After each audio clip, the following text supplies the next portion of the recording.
Well, we had to come back to the GitHub, I guess, series of stories here.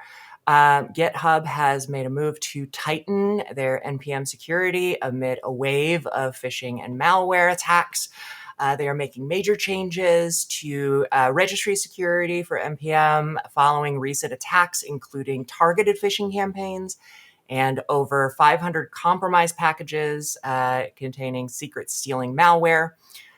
Security lab lead Xavier Rene Correal announced removal of legacy classic tokens and one-time passwords for 2FA. They are implementing trusted publishing practices, which were first used on PyPi's package indexed, which use OpenID Connect to verify packages come from trusted sources with short-lived tokens. Notably, right now, it currently only supports GitHub Actions and GitHub Continuous Integration, Continuous Delivery. Packages are limited to one trusted publisher configured at a time. This is a practice also being used by Ruby Gems and Crates.io for Rust.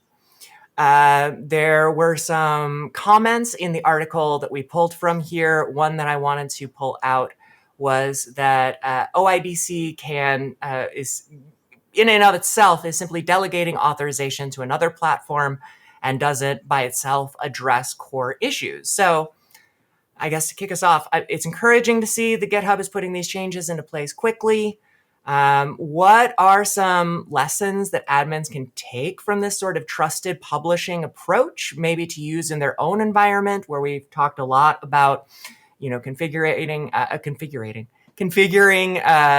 limited access, leave permission, and maybe to address their own potentially weak authentication issues? Yeah, it definitely feels like NPM is getting brought up with the rest of the package repositories in like security baselines, right? Historically, it hasn't been the best, or at least, like they haven't caught up in certain aspects compared to the other repos. So it's good to see that for sure. It definitely is, especially since JavaScript is used literally everywhere. And I think it's good too in the sense that like these are open source repositories most of the time, and NPM has traditionally put the onus on open source developers to do the right thing, or make sure their setup or their CI/CD is secure. So it's great that they're basically bringing everybody in and saying like, here's how you do it, right? Like works with GitHub Actions, right? All of it. you can do it a lot easier, right? Limiting the tokens. That's wild that you can have multiple deploy tokens to NPM. Like I can't even like understand why you would want that. But sure. So that's great. I would, if you are an NPM developer, I would highly recommend getting on board with this setup.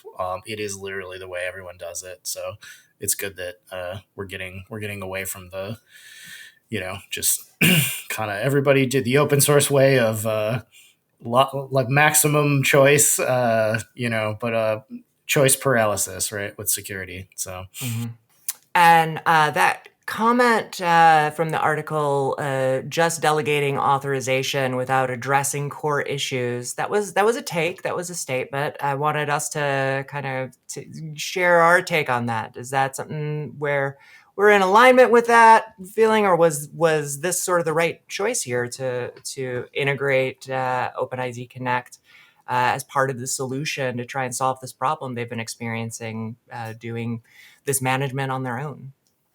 Yeah, I actually went back and I found that quote as part of like the bigger thread and discussion, and basically what the person was trying to say was like, it's a really good point. Overall, it's just kind of like it's it's good that they're enabling it, but just enabling it and doing that OpenID Connect authentication, like just doing that is not going to make things more secure. You have to also configure OpenID Connect itself to be secure, like more appropriately lock down the stuff that you're trying to authenticate with it.